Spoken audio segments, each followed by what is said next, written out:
Assalamualaikum warahmatullahi wabarakatuh.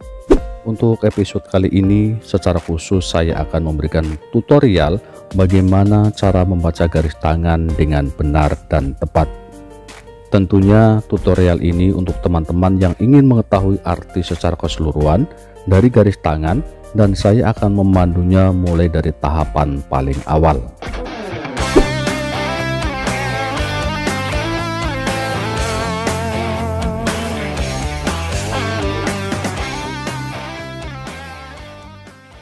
Namun sebelum saya memberikan penjelasan lebih lanjut, yang perlu diketahui adalah bahwa pada umumnya bentuk garis tangan yang ada di telapak tangan memiliki ciri khusus pada garis utama.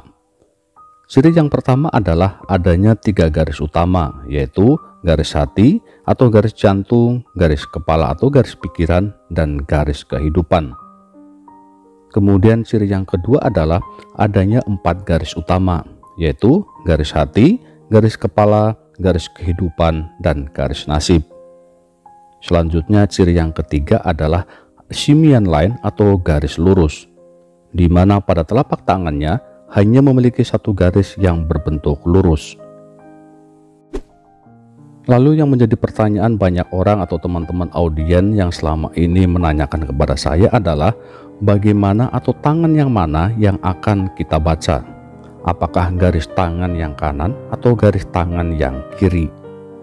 Sebenarnya dalam ilmu palmistry tidak dikenal garis tangan yang kanan maupun garis tangan yang kiri. Akan tetapi adanya adalah tangan dominan dan tangan yang pasif. Tangan dominan adalah tangan yang biasa untuk menulis, makan, dan lain sebagainya. Pada umumnya tangan dominan adalah tangan kanan dan tangan yang kiri adalah tangan yang pasif. Tetapi bagi orang yang kidal, tangan dominannya adalah tangan yang kiri dan tangan yang pasif adalah tangan yang kanan. Adapun pada tangan dominan dianalisa untuk mengetahui kelebihan, kekurangan, potensi yang akan diperoleh di masa depan dalam perjalanan hidupnya. Sementara pada tangan yang pasif dianalisa untuk mengetahui bakat, ciri-ciri, tanda, karakter, kepribadian, watak, sifat, dan pembawaan sejak lahir. Untuk mengawali tutorial ini, yang pertama terlebih dahulu harus mengetahui arti dari garis utama, yaitu garis hati atau garis jantung. Garis hati atau garis jantung ini terletak yang paling atas di antara garis utama lainnya atau di bawah jari kelingking seperti pada gambar di video ini. Adapun garis hati dianalisa atau dibaca untuk menunjukkan perspektif romantis, kesehatan jantung, dan kestabilan emosional. Analisa garis hati atau garis jantung lebih dominan yang berhubungan dengan asmara atau cinta. Selain itu, garis hati juga dianalisa untuk mengetahui sisi emosional dan tindakan yang akan dilakukan. Apakah termasuk tipe orang yang setia, egois, tulus, materialistis, pemarah, pendiam, suka selingkuh, jujur, atau sering berbohong. Hal pertama yang harus Anda ketahui adalah bisa mengetahui arti dari garis hati atau garis cinta, baik itu secara karakter maupun keseluruhan. Berikut ini adalah arti dari garis hati atau garis cinta dari sisi karakternya. Untuk yang pertama, jika garis hati yang dimulai di bawah jari telunjuk kemudian tidak bercabang dan tidak jelas, itu adalah menunjukkan bahwa orangnya tidak cukup bahagia dengan kehidupan cintanya. Kemudian jika garis hati yang dimulai di bawah jari tengah, itu adalah mengungkapkan orangnya cenderung egois dalam hal asmara. Selanjutnya, apabila garis hati yang dimulai di tengah menggambarkan orangnya mudah jatuh cinta. Kemudian apabila garis hati yang panjang dan melengkung, itu adalah menunjukkan bahwa orangnya bebas bisa mengekspresikan pikiran dan perasaan. Kemudian orangnya cuek. Namun, jika garis hati yang menyentuh garis kehidupan, ini adalah menggambarkan orangnya mudah patah hati. Berikutnya, apabila garis hati yang lurus dan sejajar dengan garis kepala, itu adalah menunjukkan orangnya bisa mengendalikan emosi dan mempunyai sikap yang lembut terhadap pasangannya.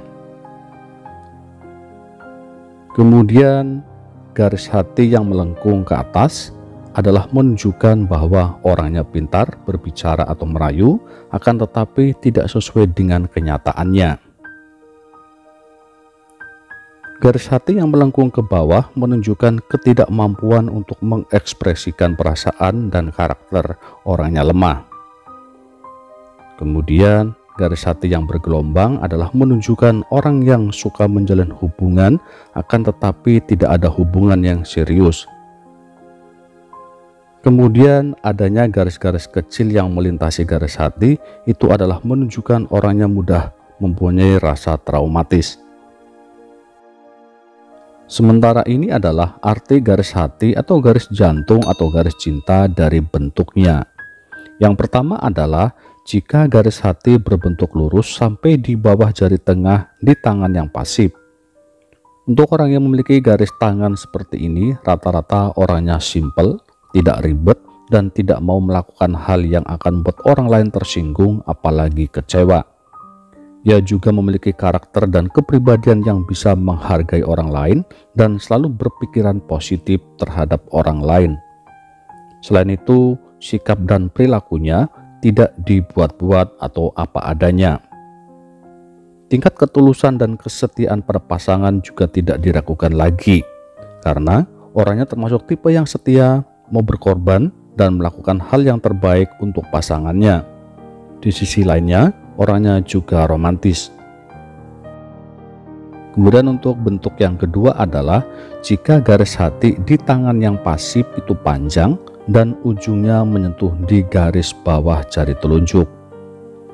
Pada umumnya orang dengan garis hati seperti ini adalah orangnya selalu berpola pikir yang dewasa, bijak dalam bersikap, dan berpikiran jernih. Mereka juga tidak suka mengambil jalan pintas karena segala apa yang akan dilakukan sudah diperhitungkan dengan matang. Rata-rata pemilik garis tangan ini apabila laki-laki, maka ia akan bisa menjadi kepala rumah tangga yang baik sekaligus panutan bagi istrinya. Kemudian jika pemiliknya wanita, maka ia akan menjadi istri yang sangat setia dengan pasangannya dan mau melakukan hal yang terbaik buat suaminya. Di sisi lainnya, mereka mempunyai pribadi yang romantis, setia dalam menjalin hubungan, kemudian selalu menginginkan hubungan yang terbaik buat pasangannya masing-masing. Kemudian bentuk garis hati yang ketiga adalah jika garis hati berakhir di bawah bukit Jupiter dan bukit Saturnus atau di sela-sela jari telunjuk dan jari tengah. Garis hati ini berada di tangan yang pasif. Adapun karakternya adalah bentuk garis hati seperti ini tidak berbeda jauh dengan garis hati yang ujungnya sampai di bawah jari telunjuk. Akan tetapi untuk sifatnya lebih menonjol, di mana pemilik garis hati seperti ini adalah tipe seseorang yang mempunyai ketulusan cinta sejati bukan saja kepada pasangannya, tetapi terhadap keluarganya dan saudara-saudaranya. Mereka lebih mengutamakan saudara, mengutamakan keluarga, dan mengutamakan kerabatnya. Ia juga akan melakukan segala hal apapun asalkan bisa membuat keluarganya bisa bahagia. Selanjutnya bentuk garis hati yang keempat adalah jika garis hatinya dalam, tebal, dan melengkung sampai di bawah jari tengah. Bentuk garis tangan ini di bagian tangan yang kanan, tetapi apabila di kedua telapak tangannya, maka itu jauh lebih baik. Apabila seseorang memiliki garis tangan seperti ini adalah menunjukkan ketangkasan yang verbal dan keberanian menyampaikan apa adanya tentang cinta dan perasaan dengan pasangannya, kemudian ia akan melakukan dengan ketulusan. Mereka juga memiliki sikap yang gentle, kemudian berani mengambil dan menerima resiko apapun. Apa yang ia lakukan di luar rumah akan selalu disampaikan dengan pasangannya dengan baik dan apa adanya. Selanjutnya, contoh yang kelima adalah bentuk garis hatinya jika terbelah pada ujungnya dan garisnya sedikit melengkung ke bawah. Garis hati yang seperti ini adalah seseorang yang memiliki kesiapan untuk mengorbankan segalanya untuk cintanya. Mereka akan rela berkorban dengan rasa ketulusan hati, tetapi ketika mereka dikhianati, maka ia pun akan merasakan sakit hati dalam hal yang lama dan tidak bisa dengan mudah memaafkannya. Jika garis hatinya seperti membentuk trisula pada ujungnya. Apabila bentuk garis hatinya seperti ini adalah termasuk orang yang sangat menyukai akan kedamaian, ketenangan, dan suasana yang romantis. Akan tetapi, perjalanan asmaranya sedikit lebih sulit karena sering mendapatkan ujian dan cobaan dalam perjalanan asmaranya. Misalnya, sering dikhianati oleh pasangannya dan menerima kekecewaan dari pasangannya. Untuk bentuk garis yang ketujuh adalah jika garis hati yang di ujungnya banyak cabang. Garis hati ini adalah hal yang mengungkapkan individu konstan dalam cinta. Jadi apabila ada atau Anda atau siapapun yang memiliki pasangan dengan bentuk garis tangan seperti ini, maka Anda harus benar-benar bisa bersabar saat menghadapi sikap maupun perilakunya. Karena orangnya mudah emosi dan sedikit egois. Jadi ini akan menjadi ujian tersendiri bagi Anda yang tentunya Anda bisa bersabar dalam menjalin hubungan dengan orang yang memiliki garis hati yang di ujungnya banyak cabang. Kemudian untuk bentuk garis hati yang ke-8 adalah garis hatinya panjang dan melengkung. Bentuk garis hati ini adalah termasuk orang yang bebas mau mengekspresikan pikiran dan perasaan apa saja. Orangnya cuek, masa bodoh, di sisi lainnya mereka juga tidak mau ikut campur dengan urusan orang lain dan kadang orangnya ceplas-ceplos. Ini adalah menjadi ciri khas tersendiri karakter aslinya. Kemudian untuk yang ke-9 adalah memiliki garis hati yang lurus dan sejajar dengan garis kepala. Garis hati ini memiliki arti termasuk orang yang bisa mengendalikan emosi dengan baik dan bisa menjaga stabilitasnya. Hal lainnya adalah orang yang mempunyai sikap yang lembut, tegas, kemudian di saat dalam sebuah mengambil keputusan selalu dipertimbangkan dengan matang. Inilah tutorial dan penjelasan tentang arti garis hati atau garis jantung atau garis cinta. Kemudian untuk episode berikutnya adalah tentang tutorial cara memecah garis kepala atau garis pikiran. Ikuti terus video ini agar Anda benar-benar bisa memahami dan mengerti cara memecah garis tangan dengan benar dan tepat. Mudah-mudahan ini bisa bermanfaat. Terima kasih. Wassalamualaikum warahmatullahi wabarakatuh.